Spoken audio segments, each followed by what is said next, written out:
Hi வணக்கம். இன்றைக்கி என்ன பண்ண போகிறோம் அப்படின்னு பார்த்தீங்கன்னா, உப்பு கடலை, சத்து மாவு பிஸ்கெட், கேஷ்யூநட் வீட் பிஸ்கெட் தான் பண்ண போகிறோம். ஸோ இது எப்படி பண்ணியிருக்கோன்னா, கருப்பு கொண்ட கடலையை நைட்டே ஊற போட்டு மார்னிங் எழுந்து அதை ட்ரெயின் பண்ணி பேக்கிங் ஷீட்டில் ஸ்ப்ரெட் பண்ணி வச்சுருக்கேன்.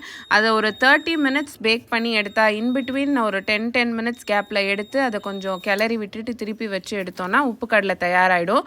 ஸோ அப்புறம் சத்து மாவு பிஸ்கெட் எப்படி பண்ணியிருக்கேன்னா, தேவையான அளவுக்கு சத்து மாவு, கொஞ்சம் அதோட கோகோ பவுடர், முட்டை, பால், சர்க்கரை போட்டு பிஞ்ச் ஆஃப் பேக்கிங் சோடா போட்டு தேவையான ஷேப்புக்கு நம்ம ஸ்ப்ரெட் பண்ணி கட் பண்ணி பேக் பண்ணிட வேண்டியதான். நான் வந்து ஒரு 10 மினிட்ஸ் பேக் பண்ணியிருக்கேன். 350 டிகிரி ஃபாரன்ஹீட்டில் 10 மினிட்ஸ் பேக் பண்ணால் எவ்வளோ கிறிஸ்பியாக இருக்குது பாருங்கள். நல்லா க்ரன்ச்சியாக இருந்துச்சு சாப்பிட்றதுக்கு. வச்சு சாப்பிடும் போதும் நல்லா க்ரன்ச்சியாக இருந்தது. அப்புறம் கேஷ்யூநட் வீட் பிஸ்கெட்டுக்கு கோதுமை மாவு எடுத்திருக்கேன். கேஷ்யூநட்டை க்ரஷ் பண்ண கேஷ்யூநட்ஸ் இதோட போட்டுட்டு முட்டை, பால், அப்புறம் கொஞ்சோண்டு பேக்கிங் சோடா, சர்க்கரை போட்டு பிசைஞ்சு தேவையான ஷேப்புக்கு கட் பண்ணி எடுத்து செஞ்சோன்னா நம்மளோட கேஷ்யூநட் பிஸ்கெட்